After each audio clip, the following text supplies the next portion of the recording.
아수르 왕이 바벨론과 구다와 아하와 하맛과 스발와임에서 사람을 옮겨다가 이스라엘 자손을 대신하여 사마리아 여러 성읍에 두매 그들이 사마리아를 차지하고 그 여러 성읍에 거주하니라. 그들이 처음으로 거기 거주할 때에 여호와를 경외하지 아니하므로 여호와께서 사자들을 그들 가운데에 보내심에 몇 사람을 죽인지라. 그러므로 어떤 사람이 아수르 왕에게 말하여 이르되 왕께서 사마리아 여러 성읍에 옮겨 거주하게 하신 민족들이 그 땅 신의 법을 알지 못하므로 그들의 신이 사자들을 그들 가운데에 보내매 그들을 죽였사오니 이는 그들이 그 땅 신의 법을 알지 못함이니이다 하니라. 아수르 왕이 명령하여 이르되 너희는 그곳에서 사로잡아 온 제사장 한 사람을 그 곳으로 데려가되 그가 그곳에 가서 거주하며 그 땅 신의 법을 무리에게 가르치게 하라 하니 이에 사마리아에서 사로잡혀간 제사장 중 한 사람이 와서 베델에 살며 백성에게 어떻게 여호와 경외할지를 가르쳤더라. 그러나 각 민족이 각기 자기의 신상들을 만들어 사마리아 사람이 지은 여러 산당들에 두되 각 민족이 자기들이 거주한 성읍에서 그렇게 하여 바벨론 사람들은 숫꽃 분옷을 만들었고 굿 사람들은 네르가를 만들었고 하맛 사람들은 아시마를 만들었고 아와 사람들은 니파스와 다르닥을 만들었고 스발와임 사람들은 그 자녀를 불살라 그들의 신 아드람멜렉과 아남멜렉에게 드렸으며 그들이 또 여호와를 경외하여 자기 중에서 사람을 산당의 제사장으로 택하여 그 산당들에서 자기를 위하여 제사를 드리게 하니라. 이와 같이 그들이 여호와도 경외하고 또한 어디서부터 옮겨왔든지 그 민족의 풍속대로 자기의 신들도 섬겼더라. 그들이 오늘까지 이전 풍속대로 행하여 여호와를 경외하지 아니하며 또 여호와께서 이스라엘이라 이름을 주신 야곱의 자손에게 명령하신 율례와 법도와 율법과 계명을 준행하지 아니하는도다. 옛적에 여호와께서 야곱의 자손에게 언약을 세우시고 그들에게 명령하여 이르시되 너희는 다른 신을 경외하지 말며 그를 경배하지 말며 그를 섬기지 말며 그에게 제사하지 말고 오직 큰 능력과 편 팔로 너희를 애굽에서 인도하여 내신 여호와만 경외하여 그를 예배하며 그에게 제사를 드릴 것이며 또 여호와가 너희를 위하여 기록한 율례와 법도와 율법과 계명을 지켜 영원히 행하고 다른 신들을 경외하지 말며 또 내가 너희와 세운 언약을 잊지 말며 다른 신들을 경외하지 말고 오직 너희 하나님 여호와만을 경외하라. 그가 너희를 모든 원수의 손에서 건져내리라 하셨으나 그러나 그들이 듣지 아니하고 오히려 이전 풍속대로 행하였느니라. 이 여러 민족이 여호와를 경외하고 또 그 아로새긴 우상을 섬기니 그들의 자자 손손이 그들의 조상들이 행하던 대로 그들도 오늘까지 행하니라.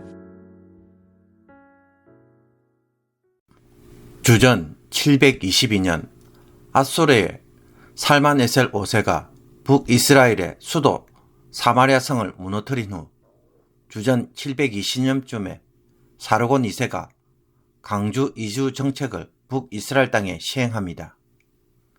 정복한 민족을 강제로 추방하여 여러 지역으로 이주시키는 이 정책은 북이스라엘 백성들을 아수르의 여러 성읍들에 보내기도 하지만 동시에 바벨론, 굿, 아와, 하맛, 스발와인의 사람들을 사마리아 속주로 보내어 재배치하였습니다. 결국 이스라엘이 차지한 땅에서 이스라엘은 쫓겨나고 이방인들이 그 땅을 차지하게 된 것입니다. 북왕국 이스라엘 땅에 이주한 이방인들은 그곳에서 어떻게 살아갑니까? 그들은 하나님을 경외하지 않고 자신들의 신들을 섬겼습니다. 이에 하나님은 사자들을 보내어 그들 중 일부를 죽이셨습니다. 사람이 덜 짐승에 의해 상해를 입는 것은 하나님에 대하여 불순종할 때에 주어지는 저주에 속합니다. 너희가 나를 거슬러 내게 청종하지 아니할진대 내가 너희의 제대로 너희에게 7배나 더 재앙을 내릴 것이라. 내가 덜 짐승을 너희 중에 보내리니 그것들이 너희의 자녀를 움키고 너희 가축을 멸하며 너희의 수요를 줄이리니 너희의 길들이 황폐하리라. 하나님은 이 저주를 이방인 이주민들에게 적용하셨습니다. 왜 이렇게 하십니까? 하나님이 그 땅을 다스리고 있는 분이심을 드러내시고자 함입니다. 그래서 이주민들도 그 언약의 땅에 거하는 이상 하나님을 경외하고 율법을 따라야 한다는 것입니다. 이 사실을 아수르 왕에게 보고하면서 보고자들은 이주민들이 그 땅의 신의 법을 알지 못하여 재앙이 내린 것으로 보고합니다. 아수르 왕은 이와 같은 재앙을 막기 위해 북이스라엘 포로로 잡혀온 사람들 중에 제사장 한 사람을 사마리아에 거주하게 하여 그 땅 신의 법을 무리에게 가르치도록 합니다. 이 제사장은 베델에 살면서 백성에게 어떻게 여호와를 경외해야 할지를 가르쳤습니다. 34절에 야곱의 자손에게 명령하신 율례와 법도와 율법과 계명을 언급하는 것으로 보아 율법을 모르는 산당 제사장이 아닌 레위인 제사장일 가능성이 높아 보입니다. 그러나 그의 가르침은 사람들로 하여금 율법에 대한 순종으로 이끌지는 못했습니다. 왜냐하면 사마리아에 거하는 이 이방인 거주자들은 자신들의 산당에서 자신들의 신들을 섬기는 일을 멈추지 않았기 때문입니다. 그들은 하나님을 경외하면서도 다른 한편으로는 자신들의 신을 섬기기 위해서 자신들 중에서 산당 제사장을 택하여 제사를 드리게 하였습니다. 그러므로 그들이 보여주는 하나님의 경외함은 어떤 것입니까? 이것은 북이스라엘이 이전에 행하던 풍습과 다를 바가 없었습니다. 여로보암이 단과 베델에서 하나님을 섬긴다고 하면서도 금송아지를 섬김으로 결국 여러 우상들을 함께 숭배하는 일로 혼합된 것과 같았습니다. 이것이 과연 하나님을 경외한다고 말할 수 있을까요?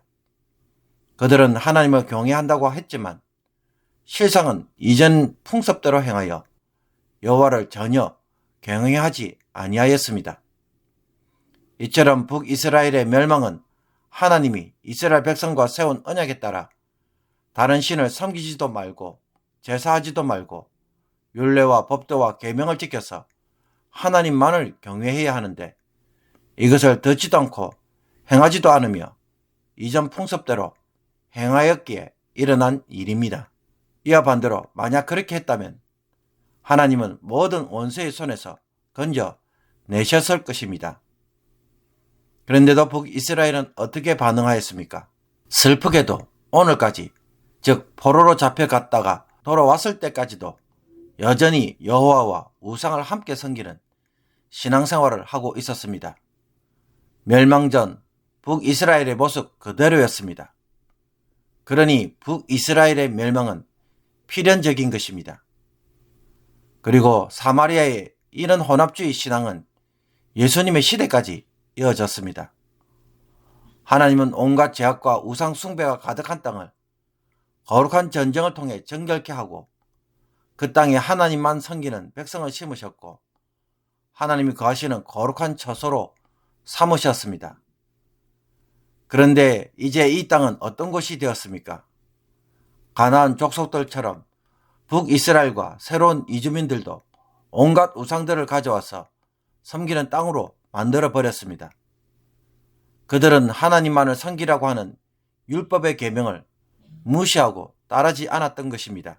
성도의 신앙생활은 십계명의 첫 번째와 두 번째 계명에 나와 있는 것처럼 오직 하나님만을 섬기는 것에서 시작합니다. 하나님 외에 다른 신을 두지 말며 우상을 만들어서 섬기는 일을 하지 말아야 하는 것입니다. 그러므로 하나님과 우상을 함께 섬긴다는 것은 십계명의 첫 시작부터 불순종하는 죄악입니다. 가끔 사업을 하시는 분들은 지금은 너무 바빠서 주일 성수를 못하지만 마음에 하나님을 결코 버린 적은 없으며 언젠가는 교회에 갈 것이라고 말씀하시는 분들이 있습니다. 그 마음을 모르는 바는 아니지만 그러나 하나님을 섬기는 마음이 있기에 과연 그것이 하나님에 대한 신앙이라고 할 수 있을까요? 하나님이 정상 참작을 해주시고 봐주실까요? 안타깝게도 하나님은 그것을 죄로 불순종으로 여깁니다. 하나님이 봐줄 수 있는 것이 아니라는 것입니다. 참된 신앙은 전적으로 하나님만을 섬기는 것에서 시작합니다. 십계명은 언약이고 언약을 지키는 이스라엘 백성들의 모습입니다. 십계명의 출발부터 바로 세우지 못한다면 그것은 언약을 깨트리는 것입니다. 언약이 깨어진 상황에서 자신을 여전히 하나님의 백성이라고 여기고 있다면 그것을 어떻게 받아들여야 합니까? 나의 착각에 불과합니다. 그러므로 세상과 하나님 모두에게 양다리를 걸치면서도 마치 하나님을 사랑하고 있는 것처럼 말하는 것은 자신의 착각입니다. 이스라엘은 그렇게 하다가 망하였습니다. 하나님을 사랑하고 경외한다는 것은 전적으로 하나님만을 사랑하고 하나님으로 살아가는 것에 있습니다. 이것이 신앙의 출발점입니다.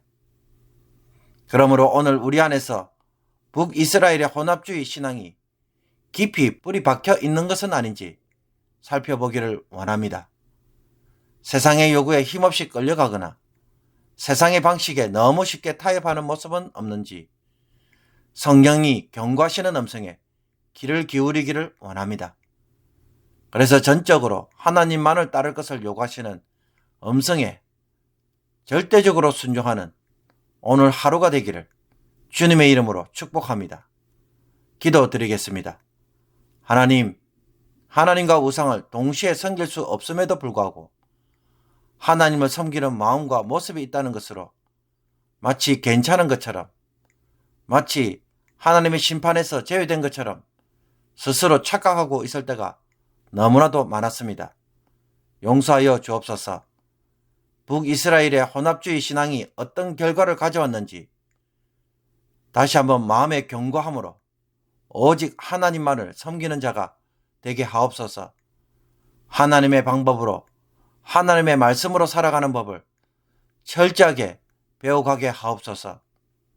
세상의 압력에 대해 단호하게 거절하게 하옵소서. 요셉처럼 과감하게 뿌리치게 하시며 주의 뜻을 따라 행함으로 주어지는 손해와 고통을 두려워하지 않게 하옵소서. 순종을 통하여 주님처럼 십자가의 흔적을 가진 성도들이 되게 하여 주옵소서. 예수 그리스도의 이름으로 기도합나이다. 아멘.